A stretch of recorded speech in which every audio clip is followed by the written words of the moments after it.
Hello everyone, welcome to sqadia.com. I'm Dr. Sananur Rahman and today we are talking about the spinal cord development. This is the first section of this presentation. In this we'll talk about the development of the neural tube. So the neural tube is formed when the embryo is at a three-layer stage, the three-layer stage being the ectoderm, mesoderm and endoderm. We'll have an overview of how this three-layer stage is formed and what is the process of neurulation as a whole. We'll see what types of cells are involved and what different functions and actions are actually taking place during this process. So first of all, we have the neural ectoderm. So ectoderm is the outermost layer. This is the three-layer stage of the embryo, in which three layers of the embryo are the ectoderm, the mesoderm and the endoderm. Ectoderm being the outermost, mesoderm being the middle layer and endoderm being the inner layer. So the neural ectoderm is actually formed by the neural tube, which gives rise to CNS. Then the neural ectoderm also gives rise to the neural crest cells. The neural crest cells are responsible for the production of peripheral nervous system, most of it. And finally, we have the ectodermal placodes. These ectodermal placodes are responsible for the formation of cranial sensory ganglia, the hypophysis and the inner ear. So brain or the spinal cord in itself are ectodermal in origin. The ectoderm actually forms a neural part which is known as the neural ectoderm. This neural ectoderm gives rise to three different structures. The first of them is the neural tube. The neural tube will form the adult central nervous system. Then we have the neural crest cells. The neural crest cells are responsible for the production of most of the peripheral nervous system. And finally, we have ectodermal placodes. These ectodermal placodes are responsible for the production of cranial sensory ganglia, the hypophysis and the inner ear. So this slide is actually an amalgam overview of the entirety of the development of the central nervous system as well as the peripheral nervous system. So moving on, let's see how this neural ectoderm forms and what are the neural crest cells, the neural placodes, etc. So referring to the figure here, this is the ectodermal layer, the topmost layer. The middle gray area is the mesodermal layer, and this is the outer or the endodermal, the innermost layer. Now here you can see in brown, this area is known as the neuroectoderm. This is the region where all the activities relating to the adult brain as well as the spinal cord are taking place.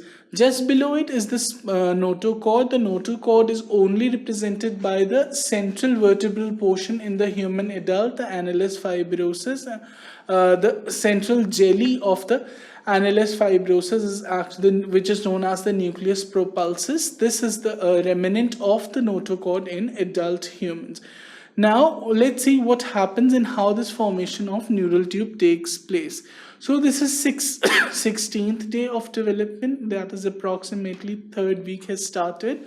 Now the ectoderm, it thickens in the midline and forms the neural plate. Here you can see this is the thickening of ectoderm in the midline to form a neural plate. Initially the plate is flat and slipper shaped with the narrow end towards the primitive node. So initially it is a flat plate. Then what happens? The somatic mesoderm develops on either side of this notochord. So a somatic mesoderm is developing on either side of the notochord here in the mesodermal layer. Now the margins of this neural plate are elevated as neural folds. Here you can see this was the neural plate in the entirety and the margins are elevated to form the neural folds. Now the center of the plate, this is the center of the plate. The center of the plate now sinks. When the margins elevate, the center of the plate sinks and it forms the neural groove. Here you can see this is the neural groove. So now moving on to the process of neurulation. Neurulation is the process of formation of neural tube. So we'll go through these figures and see how this process actually takes place. So this in the center is the notochord. This is the mesodermal area. This is the neural plate. Neural plate is formed by the ectoderm. This is in light green is the neural plate border, and this is the rest of the ectoderm. So the neuroectodermal tissue, it differentiates from the ectoderm. So it's neuroectoderm is actually a part of the ectoderm and thickens to form the neural plate. It slightly thickens to form the neural plate. The neural plate border is separated from the ectoderm by the neural plate border. Here you can see in green. Now, the neural plate, it bends dorsally. This is the dorsal bending of the neural plate. Here you can see it bends dorsally towards the vertebral column, ventrally, that is towards the anterior abdominal wall. So the neural plate, it tends to bend dorsally, and eventually it joins in the midline with the neural plate borders, which are now referred to as neural crest cells. So when there is dorsal bending of this neural plate, it forms the neural groove. The neural groove has the neural plate border as it's at its margins.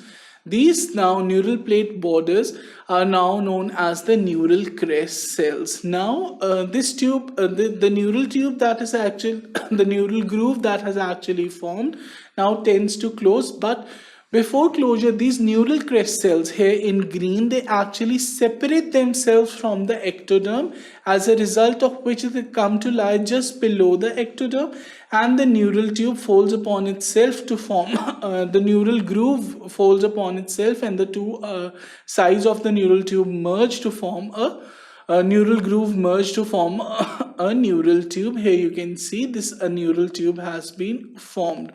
So the notochord now degenerates. So this degeneration of the notochord, and the nucleus pulposus is the of the intervertebral disc is the only remnant of the notochord.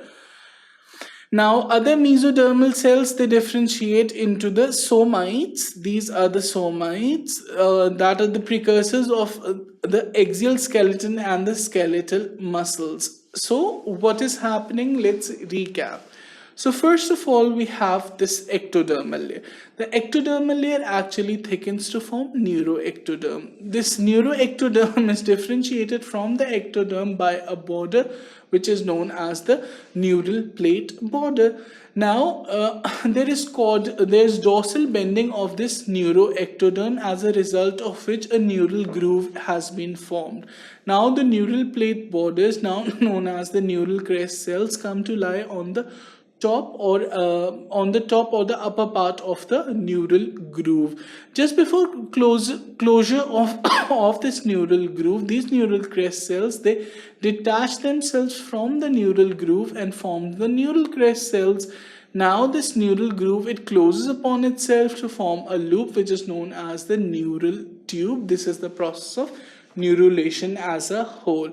Now the notochord, it degenerates, and the surrounding mesenchyme differentiates into somite, which are the precursors of axial skeleton as well as the skeletal muscles. So this was all about the formation of neural tube. Now the fusion of the neural tube, it begins in the middle and proceeds in cephalic to caudal direction. So the fusion of the neural tube, it begins in the midline and proceeds in the cephalic and the caudal directions, both of them. So here in the midline, the fusion starts and proceeds both towards the cephalic and towards the caudal ends. At the cranial and the caudal end, the fusion is slightly delayed. This results in the formation of openings which are known as anterior and posterior neuropores. So it makes sense, since the closure is slightly delayed on the cranial and the caudal end, so anterior and posterior neuropores are formed. So now the neural tube and the overlying amniotic cavity, they remain temporarily in open communication through these neuropores. So these are the sites of the neuropores here at the top and the bottom. So the anterior neuropore, it closes earlier at about middle of the 4th week at 18 to 20 somite stage, and posterior neuropore, it closes later at the end of fourth week at 25 somite stage. The closure of these neuropores is important because if it does not take place, it can lead to clinical anomalies. So I hope you understood this section. In this section, we had an overview of what three layers of what is a three-layer embryo stage and what is the importance of this three-layer embryo stage. Then we talked about the process of neurulation and the formation of the neural tube. We saw how the process of neurulation goes on, and it is an important process to understand the development of spinal cord. I hope you understood it. For further sections, keep watching sqadia.com.